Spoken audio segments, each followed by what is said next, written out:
Welcome to the GAB by the Independent Press Award. I'm your hostess, Gabby Olczak.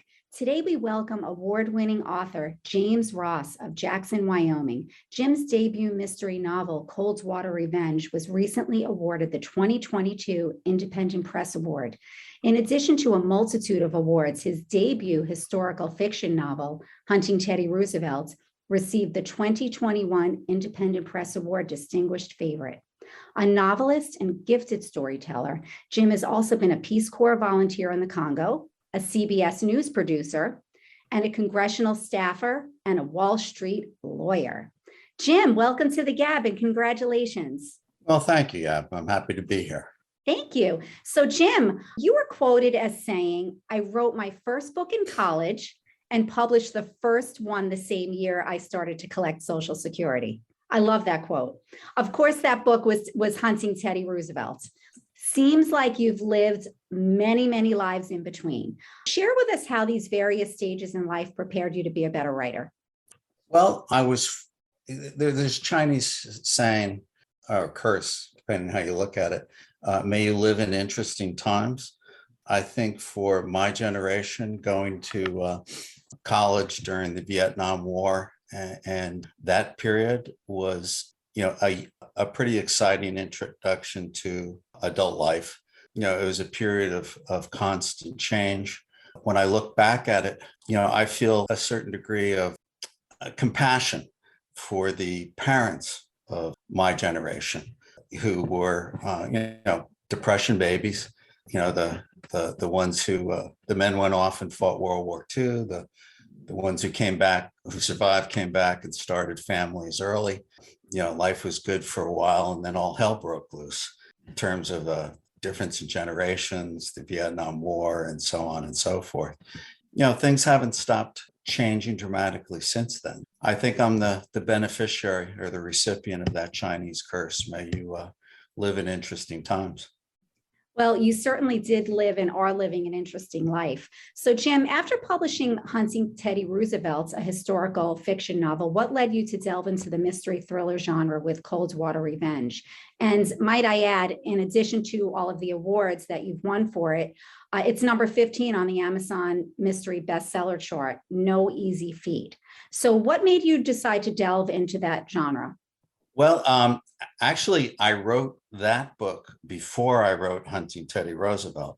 I had actually a meeting with my then agent at his office to sign a contract for that book right at the time of the 2008 crash. And when I showed up to sign the contract for it, the publisher backed out. And at that point, he sat me down and said, "Look, the market is in disarray. If you were a Kennedy or a New York ball player, we could probably make this deal go through, but ain't going to happen. So in the meantime, let's think about your next book." And we started kicking around ideas, and Hunting Teddy Roosevelt came out of that. Actually Coldwater Revenge was written, before Hunting Teddy Roosevelt, although it sold 10 years later. And as you know, that's publishing. Yes, it certainly is. Now, which book did you enjoy writing more and why? I enjoyed writing Coldwater Revenge more because it's basically, a thinly disguised autobiography. So I got to revisit the town and people of my youth, in certain respects, settle some old scores. And also, I think the themes in the book are, deeper and richer. The Hunting Teddy Roosevelt, he's a larger than life character. He takes over the story. It's it's action adventure. And while I, had a gas writing it, Coldwater Revenge and the Coldwater Mystery series, for that matter, have, in my view, more depth to them. You seem to draw an awful lot from your real life experiences, especially, as you said, with Coldwater Revenge. Sounds like you had a really idyllic childhood growing up in a small farming community near a lake. And in fact, one of your protagonists, Tom, in Coldwater Revenge, is influenced by Father Goss. Yes. And I understand the real Father Goss recently passed away. And you were quoted as saying that he helped both you and Tom rise above your raising. What did you mean by that?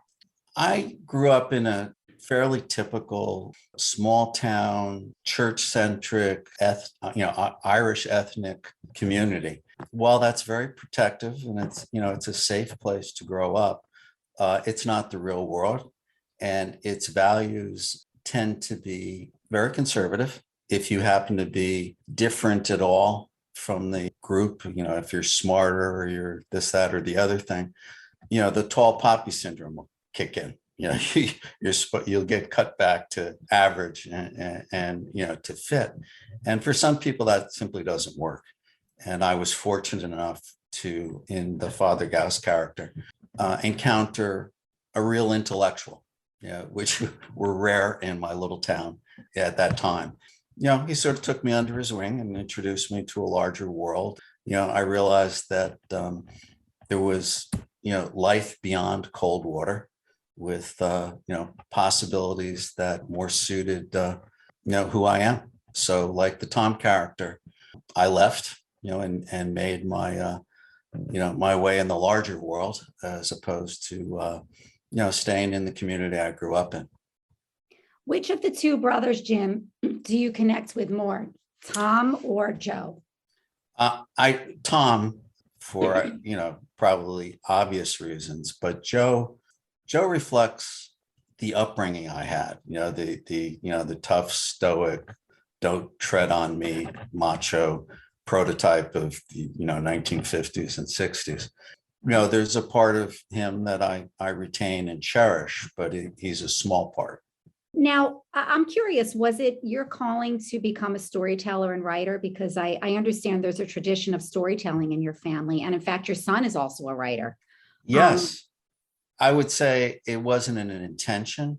It's more if you've been blessed or cursed with any kind of ability, whether it's athleticism, visual arts, writing, painting, or whatever, you need to give it expression or it'll bug the bejesus out of you. We don't choose. We just at a certain point discover that there's this itch we have to scratch. There's really no choice for many of us. So it sounds like it was a calling, and I enjoyed many of your stories. And one of the stories you told was about your son when he was younger. You said he really didn't read a lot. He wasn't, and you as a writer, I'm sure that was a little disheartening for you. So now that he's a writer, what advice do you have for your son and also for aspiring authors? The most helpful advice I can think of is don't count on making a living at it. This is an art. Do your best. That's where you'll get the satisfaction. If you're a storyteller, you're going to have to tell stories. If you keep doing it, you'll reach a level of proficiency where people will enjoy listening to you. That is its own reward. And for all but a very few, it's its own and only reward. The arts are tough. I would say to any aspiring writer, enjoy this gift, but have a plan B. Well, it sounds like you had many plan Bs, Jim, throughout your life. So book 2 in the series, Coldwater Confession, was recently published. Two questions there. Tell us the difference between Coldwater Confession and Revenge. Mm-hmm. And why did you do a series? I did a series because I signed a contract to do a series, is the honest answer. The publisher who bought Coldwater Revenge said, love the book, we want 3 of them. It's like, okay. Well, that's flattering. Yeah. Well, I already had book number 2 in the trunk. So it was really a commitment to come up with a third, as is the case in publishing. There are many hands took a turn improving Coldwater Revenge when it first came out, so that the book I had in the trunk is book number 2, Coldwater Confession, needed to be conformed to all the changes in book number 1. Just to throw out an example, the original Coldwater Revenge, both brothers were bachelors. The story unfolded from there. And at the suggestion of my then agent, we gave Joe a family. So Tom, his brother, didn't seem so much a cold, remote Wall Street jerk. Instead, he was the beloved uncle, and you could see his softer side. Things like that. basic blocking and tackling, making a series coherent if you make fundamental changes to the beginning, as I did.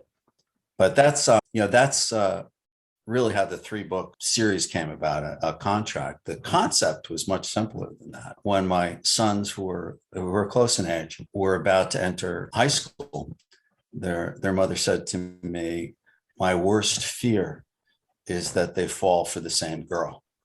And bingo, that was the series right there. I love it. And it must have been really satisfying, as you said, because it is really semi-autobiographical, which is really fun as an author to write. So do you have any other, I'm sure book 3 is either in the trunk or already written. Do you have any other books in the trunk that you're thinking about, or? Yes, actually. Any ideas? I'm working on the 3rd book in the series now, but the one I hope to write after this is based on the moth story that's up on my website. The story of, I don't know if you've seen it, but I did a live storytelling for the Moth, I guess it's called the Moth Radio Hour. When they were touring the West, they invited some local storytellers, myself included, to join them. So we did a evening at a local concert hall where I told a story about getting my then girlfriend, later wife, and my son's mother out of the Congo in the midst of a invasion of the country by Cuban and Angolan rebels. It was kind of a hair-raising adventure.